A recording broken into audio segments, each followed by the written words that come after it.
Hello and welcome to my Nun Stitch tutorial. So I came across this stitch in this pattern. Sorry for the crazy angle. I've got a highly unorthodox phone camera set up here, and I'm learning how to do this. So for now, this is what we've got. So this Bristol table topper, it's charted for Ann cloth. It's a fairly large count. It's quite soft material, very flexible. It's a design by Dutch Treat Designs. It says presented by Claudia Dutcher because the different motifs, she's taken them from an antique sampler. So I guess she uses that phrasing to indicate that she didn't create those designs herself, although she did organize them and set them up and so on. So this sampler calls for something called a Nun Stitch. And what the Nun Stitch does is it binds the edge and secures the edge so that when you fringe it, the fringe won't start to impinge on your stitched area. So here is where I was doing the Nun Stitch with a matching thread as called for. It's a number 12 pearl cotton. And as you can see, it's kind of providing a barrier between what will be the fringe and what is stitched. And there you go. And what I did here was I switched to this lovely teal color so that you can more clearly see what I'm doing. There we go. So when you look closely, I'll try and straighten it out so that and I'm going to zoom in just a bit so you can see more clearly. All right, so as you can see, Nun Stitch is basically a reverse C. You imagine that to be the reverse C. Each arm of the C, each segment of the C is actually worked twice. So it's a little bit difficult to see right now, but these are 2 stitches, these are 2 stitches, this is 2 stitches. I'm right-handed, and so I'm working this way. The instructions ask me to begin in the top left-hand corner of the work. I'm thinking that for a left-handed person, you would want to begin at the top right-hand corner of the work. You've probably also noticed there's a bit of a gap here. There was a thread, and the instructions asked me to remove that thread, and what that does is makes it easier for me to see where the backbone of my reversed C goes. It's probably not, I don't know if that has to be that way. Don't know enough about it. But that's what I did because that's what the instruction said to do. You can do this on other fabrics as well, not just Ann cloth. It could be done on linen. Anytime you wanted to have a fringe and were concerned that things would eventually unravel and affect your stitching in this area. So I had already started this bit for demonstration purposes, so you can see what we're aiming for. I'll just show you the back before I show you how to do the stitch. So when I'm working on this cloth with the number 12 pearl, it's the 12 pearl cotton is a bit of a thicker, bulkier thread. So to avoid extra bulk when I'm starting a new strand, instead of running it under previous stitches, what I do is I leave a tail, and later I'll come back and run that under the beginning of the new strand. I haven't found it difficult to hold it out of the way, so that's what I've been doing. So I'll just continue here. First I'll move my needle to the front of the fabric. Sorry.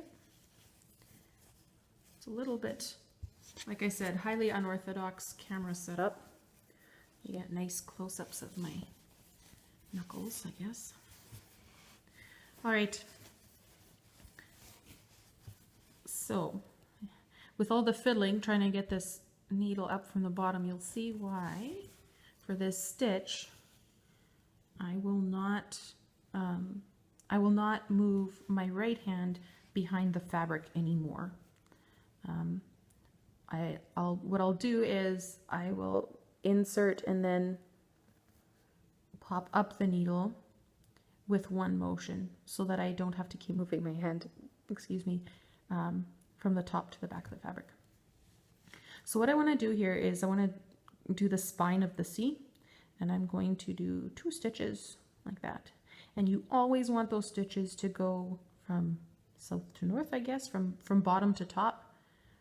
I guess that's a little bit, depends where you live as to whether south or north is at the bottom or the top. So I'll say from the bottom to the top. So to complete the first of these vertical stitches, I'm going to insert my needle there, and then I'm going to make it come up exactly where I went in. And what that does is it completes the first vertical stitch.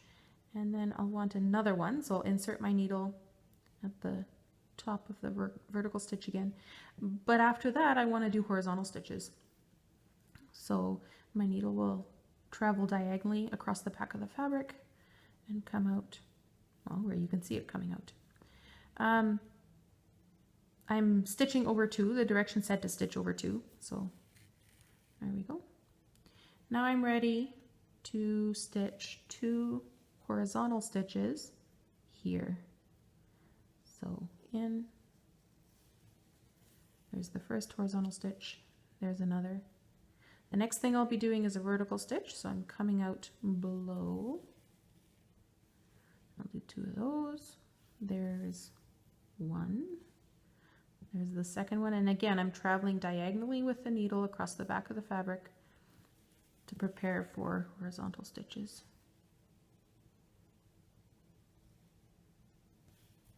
And 2 horizontal stitches. So just to keep doing exactly what I was doing before. Now I'm approaching, as you can see where my thumb is, I'm approaching one of the borders in the fabric. So I'll work my way over there so you can see. I don't really have awesome editing software, so I'm sorry I can't do that thing people do where they speed it up, or at least I don't know how to achieve that. I've just been using Windows Movie Maker, I think it is. Just fairly straightforward, but it's free because it's on my work computer. 2 vertical stitches complete, now 2 horizontal stitches. There we go. And what I won't be able to show you today is what you do when you get to the corner. All I'll say is when you do get to the corner, you'll be able to tell if you've done it right because it will look right.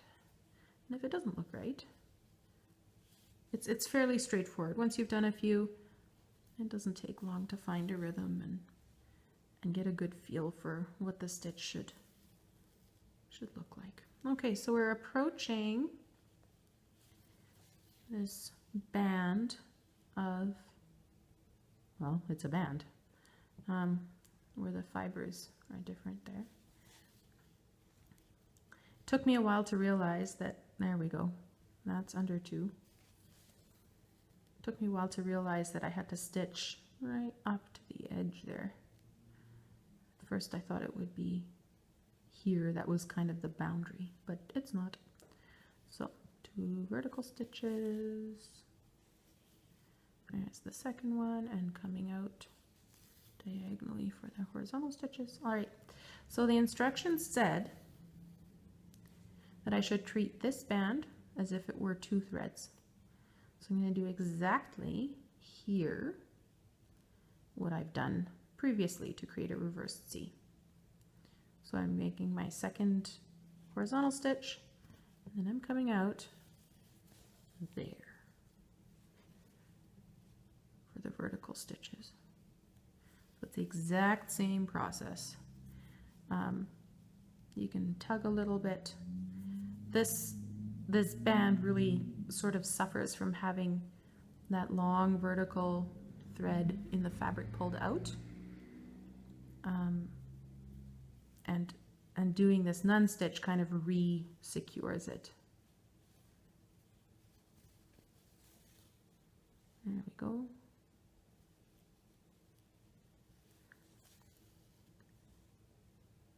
All right, and then I just continue as I did previously. So I didn't really get a chance to show you how I would run the thread in the back to secure the stitches when this is done. So I'll do that now.